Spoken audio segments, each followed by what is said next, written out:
Good morning, everyone. I know some of you are still filtering in, so come on in. There's plenty of seats up front. Don't be afraid. Come closer.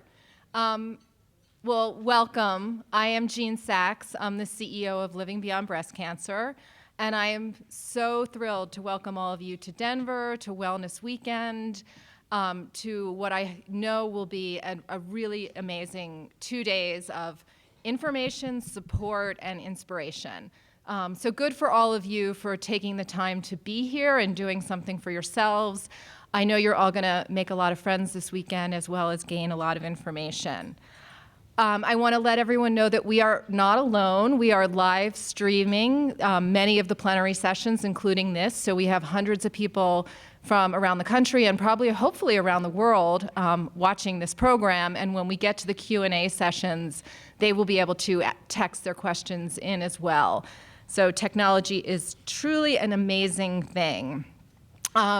I know you've probably all looked at the program, but remember, we designed this with you in mind, and we've been doing conferences for nearly 25 years, and that's why we have tracks this year, so that it's the second year in a row we're doing this, so that you can get information that is really specific to your diagnosis as well as your age. And we really want your feedback, so you'll be giving a lot of opportunities to give us evaluations, and we really do listen to you. For those of you that are new to Living Beyond Breast Cancer, I'm just going to do a few minutes about who we are.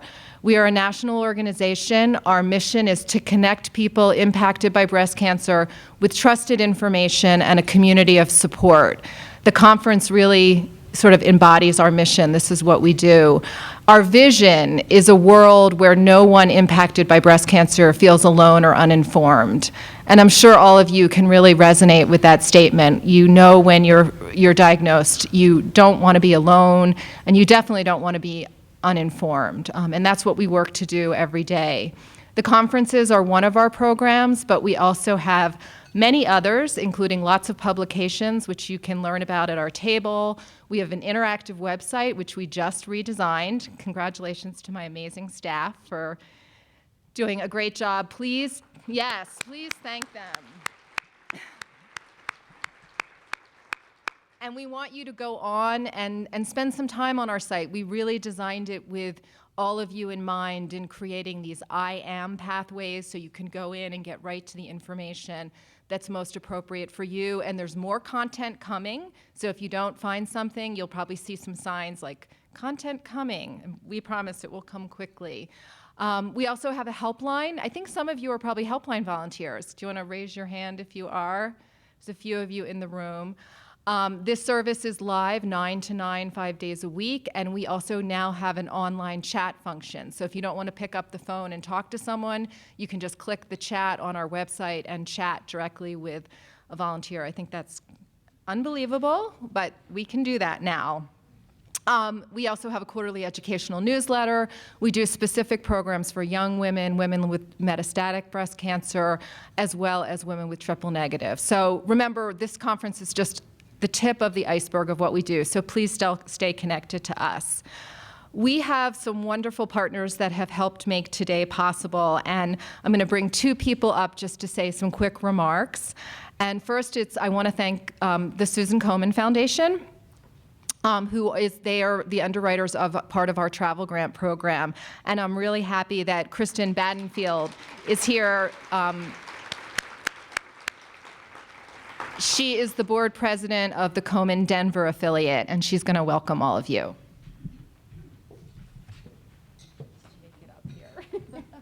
Thank you.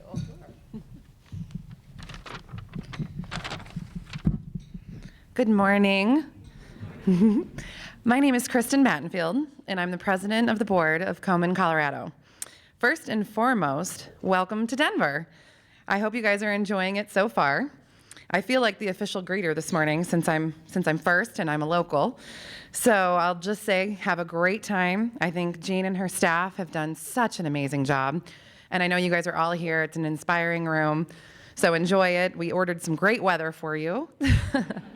I hope you can go to the game tonight. I know some of you are going to go to the Rockies. Yoga on the steps tomorrow in Cheeseman Park will be amazing. So enjoy all that Denver has to offer as well. And I'm absolutely honored to be here. And I'd just like to take a couple minutes to tell you about Komen and our fight against breast cancer. Over 30 years ago, Susan G. Komen embarked on a mission to save lives and end breast cancer forever by empowering people, ensuring quality care for all, and energizing science to find the cures. Many of today's breast cancer organizations grew from a personal experience with the disease. In our case, our founder promised her dying sister that she would do everything she could to end breast cancer.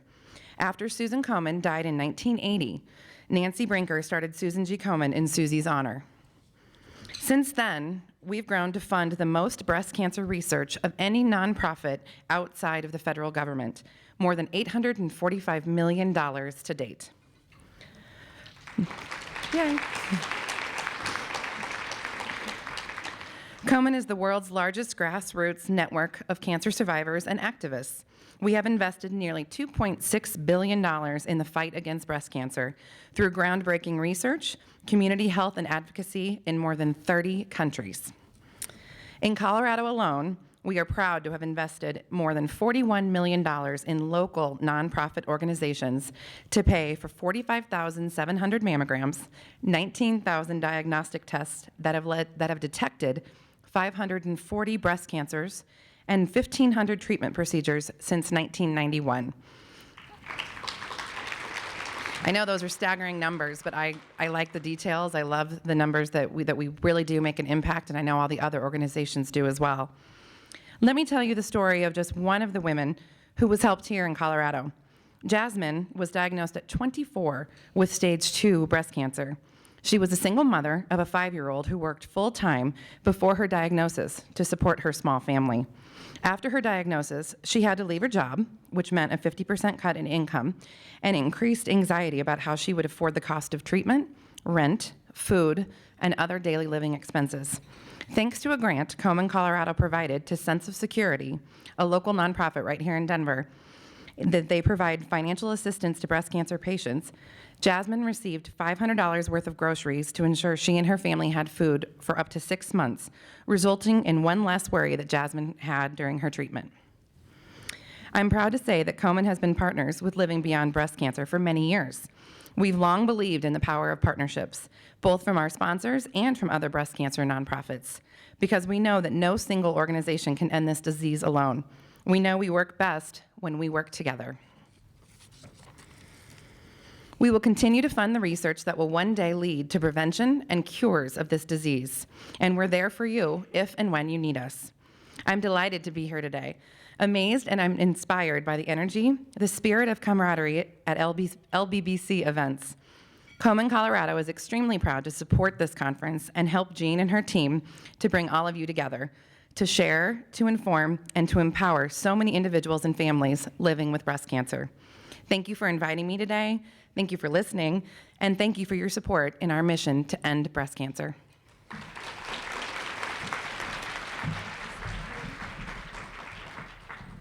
Thank you so much. And Komen really has been a wonderful friend to Living Beyond Breast Cancer in funding a lot of our travel grants, not just to this conference, but to the conference we hold every spring for women living with metastatic breast cancer. And I know for many of you, you would not be here without a travel grant, so it makes an incredible difference. Now I'm really pleased to tell you a little bit about the Triple Negative Breast Cancer Foundation. This is the second year that we are partnering with them in our fall conference. For those of you who have triple negative breast cancer, you know that your needs are different, and LBBC has known that for a long time, and the Triple Negative Breast Cancer Foundation focuses on this every day, all day, every year. And we worked with Haley to develop the triple negative track, and it's been a wonderful partnership, and they've been a really generous sponsor as well, both paying for the travel grants for all the triple negative women here, as well as for the whole track. So I'm really happy to bring up Haley Dinnerman to say a few words.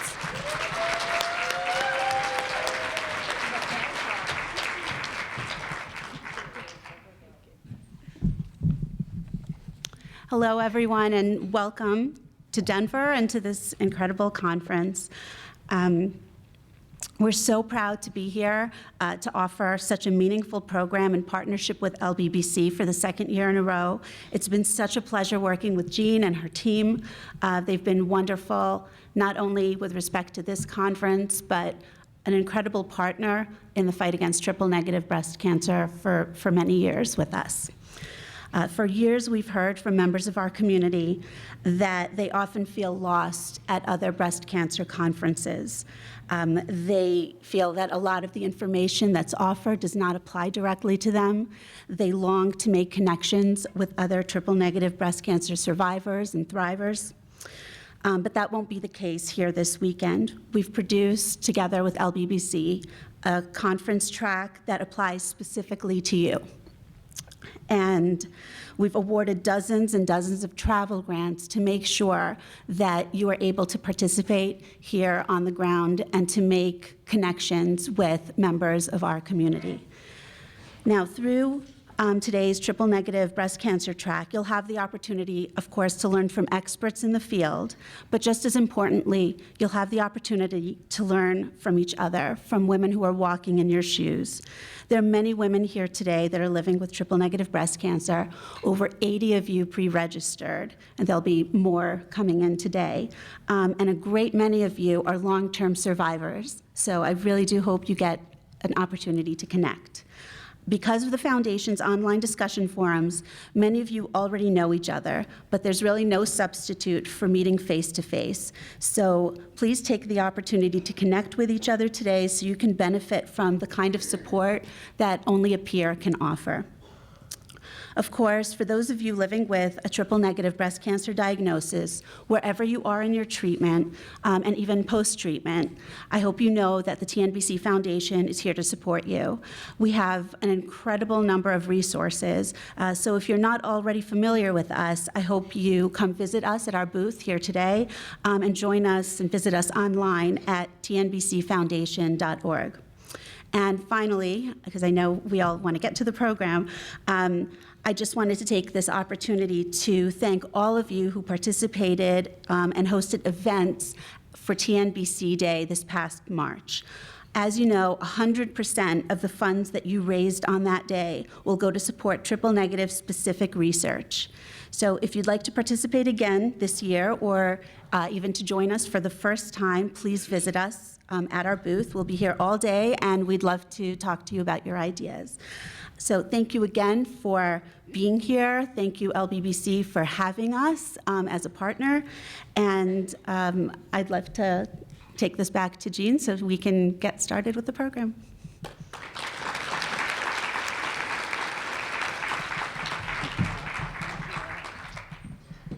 Okay, I feel like I'm the host of, some show. Anyway, so I just want to tell you a little bit about who's in the room today. We know there's over 300 people. We know over 150 of you came here on travel grants.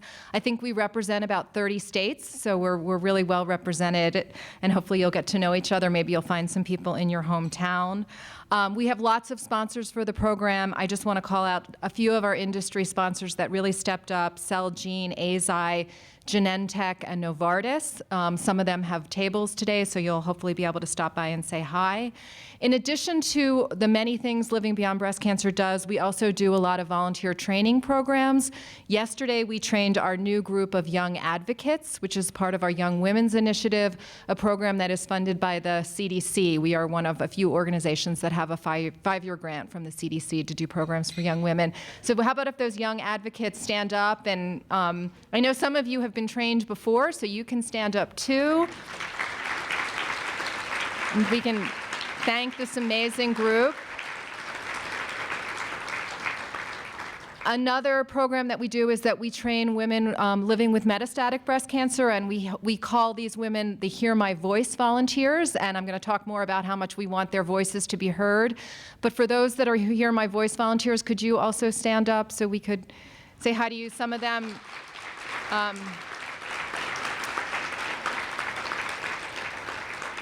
the first group was trained at our Conference for Women Living with Metastatic Breast Cancer in April, and they have been extremely busy getting their voices heard. I'm so impressed with this group.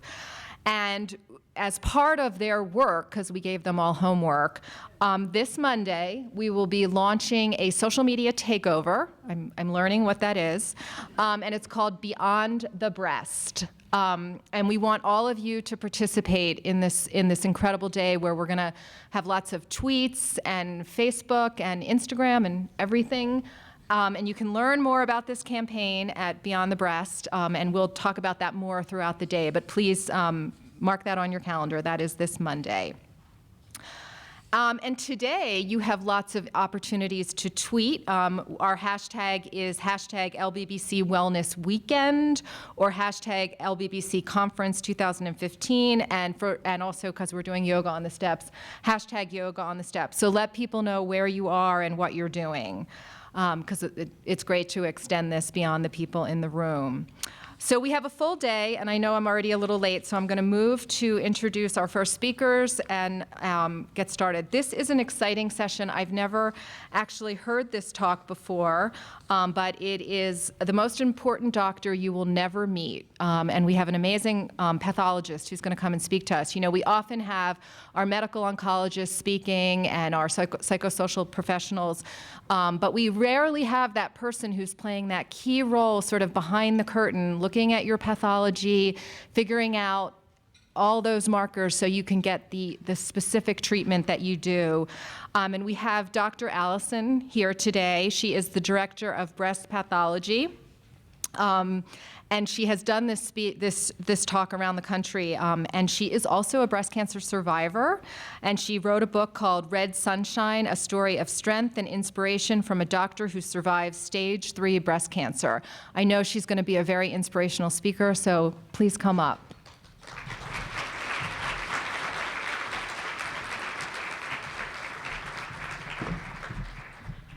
Good morning. Oh, they're like an excellent class. Congratulations to you all for being here today to increase your learning and awareness about breast cancer, either whether you're a patient or whether you're helping patients out. I, as was mentioned, am a pathologist, and I specialize in diagnosing breast cancer. How many of you in the room have had a personal diagnosis of breast cancer? Lots of hands, hence the interest. How many of you have met your pathologist? Oh, I'm so excited. There are some of you. Well, you had good questions for them, I'm sure. So it's not that common to meet your pathologist. But you know, it is your pathology report and the description that your pathologist gives your oncologists and your surgeons is really the roadmap for your entire treatment plan. So my job is to translate the biology of your cancer. And while I may not get to know a patient well, I get to know their cancer well. And that becomes a critical aspect of the entire treatment plan. I also got to know my own pathology well. You can see my slide there. So I will tell a little bit about my story as well. Now, how many of us are interested in this question? How do we find the cure for breast cancer? Yes, obviously. So understanding how we get those new cures is really based on understanding more about the biology and the pathology. And what I love about this conference is that you guys are organized in tracks because, as you know, breast cancer is not one disease. It is a whole spectrum of diseases and cancer types. I see that when I look under the microscope and see how unique each cancer looks and describe all those details in a report. And we tend to put them in different bins to make sure that they get treated in similar ways, that may be the most successful ways to treat each case. And it was really understanding that breast cancer wasn't just one disease that led to novel treatments that have helped increase survival and create new cures. So what does the pathologist do in general? We, in terms of cancer diagnosis, we are the doctor that is using the tools to describe the biology. We use our microscope as sort of one of our oldest tools to look at the histology or what the cancer looks like and describe how aggressive it looks versus similar to normal and slow growing. And then we have a number of tools that have really exploded and expanded our armamentarium of things that we can do that to test the tissue to figure out, well, what genes does it express? What mutations may be present? And so it's been an exciting time to be in pathology because we have a whole bunch of new tools that we can use to help figure out the secrets in each cancer. And we describe what type of cancer we're dealing with, what stage it is. All of these details get put into the pathology report, all the additional tests, and then all that information gets used to figure out what the best way to treat is. So I see myself sort of as a translator. I translate the biology of the disease, and that information is used with the treatment team and then the patient to figure out exactly what the treatment plan is, to create that roadmap. Now, let's get specific to breast cancer. So most breast cancer patients present with either a clinical finding or something that was found on imaging, and then you really haven't set into motion any of the additional treatment plan until you have a biopsy and it's sent to pathology. And that's what sets in the whole rest of the cascade of referral to surgeon, talk to an oncologist, and everybody probably remembers that day when they were waiting for pathology. I remember it as well, and when that diagnosis was first rendered, and how scary that time is between when you're first diagnosed and when you actually first meet with your physician. So let's take a closer look at sort of this black box of, well, you get this report or you get a biopsy. What happens to that tissue? How do we get to a diagnosis? So we'll dial into a little more detail. So first, obviously, the tissue's sampled. And then what happens next is it goes to the pathology lab. So a biopsy, a small piece of tissue, will get put in formalin, which is a type of formaldehyde, to fix it, make sure that the tissue is sort of frozen in time and well preserved. And then if it's like a lumpectomy or a surgical specimen, that tissue gets examined in what we call the gross room because we're looking at the gross pathology of the case. So we decide at that point what tissue we're going to sample to get made into slides to look at under the microscope. Not everything gets put in. With a small biopsy, the whole thing does get put in, and so you're looking at the whole biopsy. It gets put in these little cassettes. So these are little plastic cassettes that open up. Our tissue sample goes inside, and then that gets made into a wax or paraffin block that goes on to our histology lab. We have histotechnologists who mount this little block on a microtome, which is got a sharp blade on the edge of it, and little thin strips of wax with the tissue embedded in it get pulled off and floated on a little water bath, and there are a few other techniques, and then mounted on a slide. That is how we make a slide. And then the slide gets put in a staining machine or gets hand stained with purple and pink stain called hematoxylin and eosin, or H&E. And that's what then gets delivered to me, and I can look under the microscope at that tissue now because it's been processed and stained. And all these steps take time, and this is part of the reason that pathology takes a little while to get. The tissue fixation step is really critical. There are rules about how long things have to be fixed, and you can't rush through it because you risk losing some of the critical protein expressions, like if you're doing your additional stains for estrogen and things, you risk that they might be negative if you don't fix it long enough. So labs are very aware of this, and they make sure that breast tissue is handled in a very specific way to preserve it the right way. So the right answer takes some time. So what does it look like under the microscope? I will look, this is an H&E stain, like I talked about.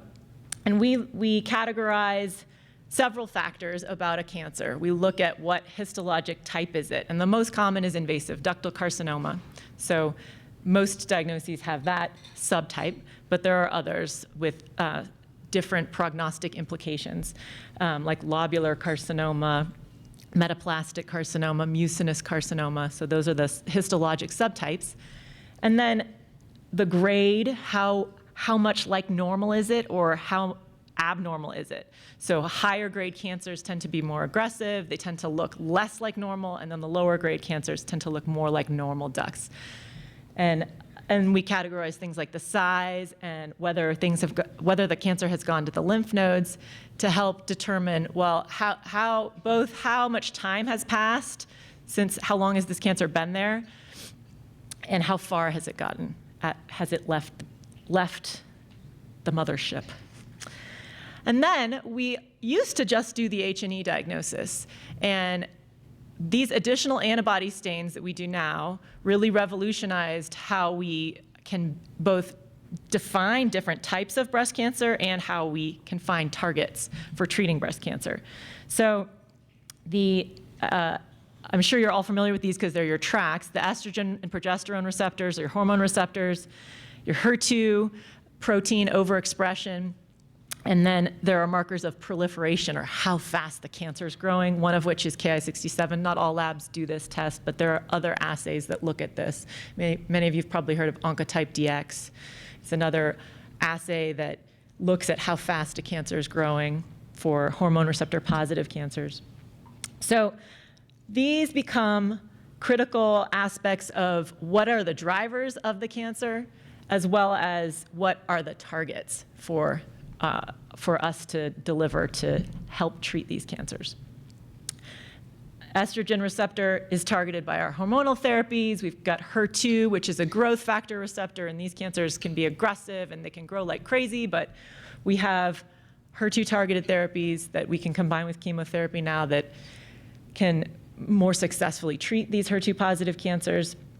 And then what do we target proliferation with?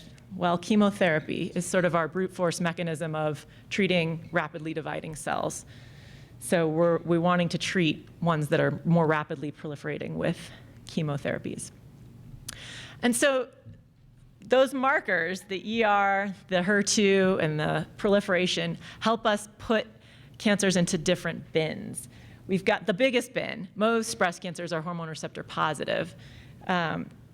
And they can be divided into the slower growing ones. Maybe some of you have heard of there are some molecular subtypes that we use to categorize breast cancers, and luminal A would be the category that the ER positive slow growing cancers would fall into. Whereas the faster growing cancers is another bin. And obviously these are a spectrum. They don't fit neatly into bins all the time. And sometimes you get cases where you're not sure if you're a fast or slow growing, maybe you're in the middle. And there are gray zones. There are gray zones in pathology and there are gray zones in medicine on when to treat. So we put them in bins because it's useful, but cancer is not following rules. So the other bin is HER2 positive. So cancers that are HER2 positive are almost all fast growing. They're more rapidly proliferating, but they can be positive for estrogen receptor as well. So you can have a triple positive breast cancer, and there you've got two targets to work with. And then the triple negatives, where we don't have a specific target, hormone receptor and HER2 negative. These do, as you know, tend to be fast growing. And then the way that these are binned creates our target bins as well, our treatment bins. So hormonal therapies will treat our hormone receptor positive, HER2 our HER2 positive, and then chemotherapy for the faster growing or more advanced disease. Now, it'd be great if we could come up with more targets and more bins so that we could more specifically treat each individual breast cancer. And when we look at cancers closer. So this is data that I know you can't read, but just to show you sort of a complex map of when the Cancer Genome Atlas looked at, are there other targets in here that we can uncover? Let's look deeper into gene expression analysis and mutations and see if we can figure out what other drivers of cancers are when we look at a whole bunch of breast cancers. And it turns out that there are a few targets that are more common, but we figured out most of them. ER and HER2 are the main two targets for breast cancers in general. And that if you want to find new targets, they're incredibly unique. That over 50% of new driver mutations are present in less than 10% of breast cancers. So each cancer has its own drivers. And so if you want to treat with new targets, you're going to have to get really specific. And I think this is how cancer will evolve, cancer treatment for breast cancer will evolve over time, is figuring out how to get much more specific to each patient and figure out what works in you and not, the patient next to you. So, we asked this question in the beginning of the talk, but really, after looking at all of the complexities and the diversity of breast cancer from a pathology standpoint, it's really more, how do we ensure more cures? There's not one overarching cure for this disease. There are many, and it's all based on the biology and the pathology and finding out new drivers and new targets. And having high-quality pathology in each cancer patient is really the key to ensuring that there's effective delivery of care along the whole way. So I told you that I'm a patient too, so I figured I'd tell you a little bit about my personal story. I was 33 when I was diagnosed. I had just had my second child. I was still breastfeeding. He was 7 months old, and I was all excited because I'd just been promoted to the director of breast pathology at University of Washington in Seattle, which was where I was working at the time. And I sort of slowed down breastfeeding and noticed, there's sort of like a funny shelf-like area on my left breast. It's not going away. Maybe I should go get that checked out. It's probably nothing. I don't have any family history. And went to go get it checked out by my OB-GYN, and she said, I'm a little worried, and sent me to go get some imaging. My mammogram just looked like, so I was still breastfeeding, so it was white. You couldn't see anything. They sent me for an ultrasound, and they saw an 8-centimeter mass. And said, well, would you like to biopsy it, Dr. Allison? And it was a colleague of mine. I said, yeah, I want to see the pathology. I didn't think, this was going to happen to me. Like, it'll be cool to see my own tissue. So I remember walking my own biopsy down to the lab and telling them, okay, I wanted to skip the resident this time, and told my colleague at work, you're going to see my biopsy tomorrow. And let me know the result. I'm not that worried about it. And spent a sleepless night waiting for pathology, and then showed up the next day to work. And I remember waiting and waiting and waiting. And finally, I look out to see what my colleague's up to. Isn't she got my biopsy yet? And her door is now closed. I'm like, oh, that's not a good sign. And finally, she shows up at my office door with another colleague who usually worked at a different hospital on that day of the week.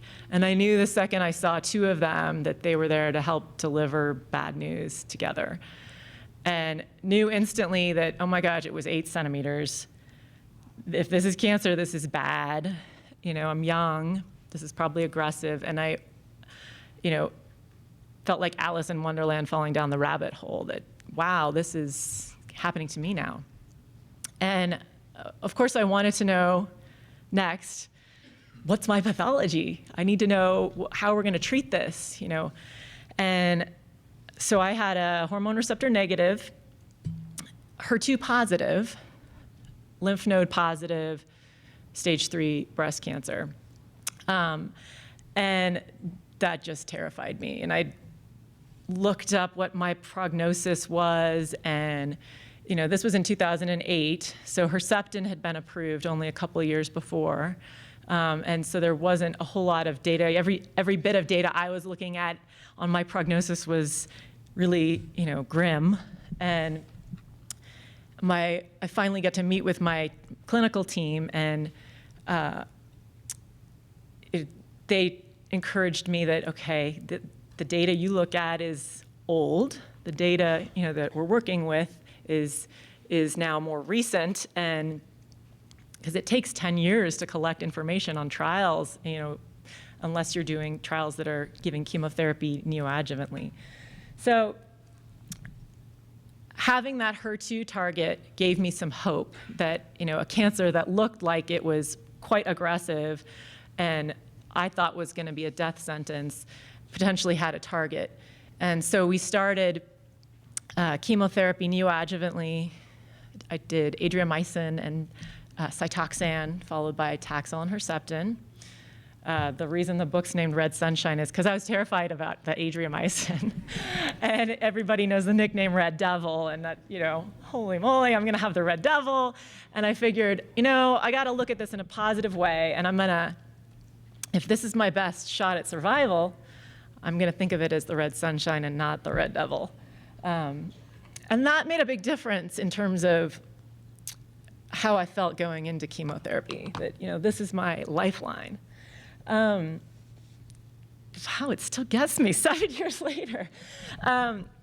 So I went through neoadjuvant chemotherapy, and I knew that my best shot at survival was to get a complete pathologic response. I knew I was going to have surgery afterwards, had to have a whole axillary dissection, and I was going to have radiation post-mastectomy.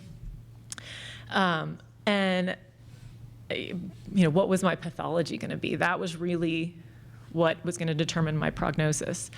And I remember getting a research study, an MRI, midway through chemotherapy, and I'd finished the Red Devil, the Red Sunshine, and they did an MRI, and was one of my colleagues, and we looked at it together, and there were still, 8 centimeters of clouds in the sky, and it had broken up some, but I was really terrified, like, oh God, it's all still there. And they did a biopsy for research at that time, and I took one back to my lab and looked up to myself. And I put that slide up, and I started talking smack to it. I was like, okay, you got 3 more months of chemo. You're going down. Like, this is not gonna,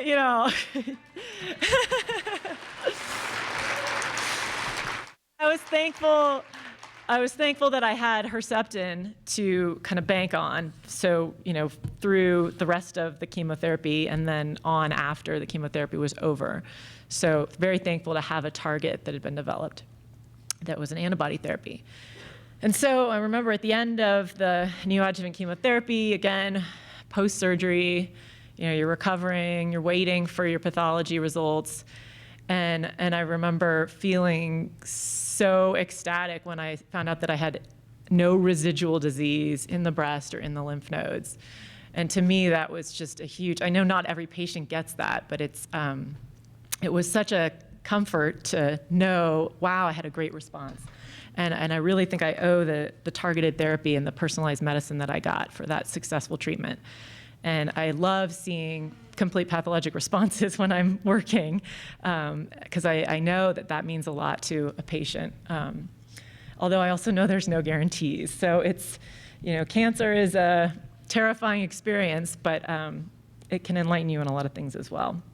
So what should you know about your pathology? Let's go back and talk about why this is so critical. So my cancer, the HER2 test that I got was really critical to me getting a complete response like that. It's important to know the basics. I'm sure you're a really well-educated group. When you're first diagnosed, you want a walkthrough of your pathology report. Ask for a copy and ask your surgeon or oncologist what are the details that are leading to differences in treatment that are in my report. The report's written for clinicians. Unfortunately, they're not usually very well written for patients. Kind of wish we had 2 types of reports. And we've talked about doing things like that. And your pathologist is also typically available to answer questions, although it's not typical for patients to come and ask them. So are there any additional tests that you need? These are the kind of questions you want to ask your oncologist. And then a couple other questions. You want your pathology to be accurate, and it's hard to know, should I be questioning my pathology because all my treatment's being based on it. So you can ask your oncologist things like, is there anything unusual or borderline about my diagnosis? Is the HER2 test borderline? Is the grade borderline? Are we sure that I need chemotherapy? Is there any additional testing we can do? Or are you familiar with this pathologist? The oncologist you're working with should know their pathologist. And if the answer is yes, it's unusual, and yes, it's borderline, or no, I don't know this pathologist, really consider a second opinion on, a lot of patients will get a second opinion from their oncologist or surgeon or radiation, but pathology is really what all of those second opinions are based on, and so it's important to get a second opinion on pathology when there's questions. A lot of major cancer centers will do that automatically when you come to see their new team, but not every place does that. So lastly, what did I want to know when I was diagnosed? Will I survive? Nobody has the answer to that question, although I tried to find it on the internet. The internet told me I wouldn't, and so I didn't want to listen to it. Be careful. But of course, we all want to know that. But how to survive? That became the critical question for me as a patient. What are my treatment options? What's best for me for my treatment? Which, of course, as I've emphasized, is based on your pathology. But then how do I deal with treatment? How do I deal with all the physical and emotional effects? How do I still take my preschooler to school and not fall apart? How do I, can I still hug her when her nose is running and I'm getting chemotherapy? How do I deal with my hair falling out? Where do I get a good wig? These are all questions that my physician couldn't necessarily answer for me, and that organizations like this can, by connecting you to resources and other patients. And so I really, applaud you all for getting together, and that was certainly what I wanted to know was, how do we do this? I hope I've emphasized to you that accurate pathology is really the key to success in your medical therapies, not only in the first diagnosis, but in the metastatic setting as well. That pathology piece can change. Cancers can evolve over time. And that, be your own best advocate. And I love the mission of this conference to provide information, connection, and inspiration. I think those are the things that I needed as a patient, and that's what you guys are gonna be doing here today. I'm incredibly thankful for the last 7 years that I've had since treatment. If there's anything that cancer helps you see silver linings in, it's the time that you have together with the people you love. So, good luck to all of you. I wish you all the best on your own journeys.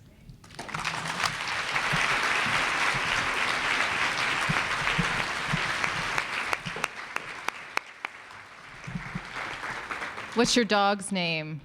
Wilson. Oh, so cute. Thank you so much. I mean, this is the kind of amazing healthcare professionals that we have in this field, which I am always amazed. Thanks so much for your expertise, your honesty, your compassion. I think it makes such a difference. Okay, so we're running a little bit late, and my staff does not like that. So everybody has to get their roller skates on and get to your tracked room. They're all down on this level, right, to the right or the left. And we will start as soon as everybody's settled. Thanks so much.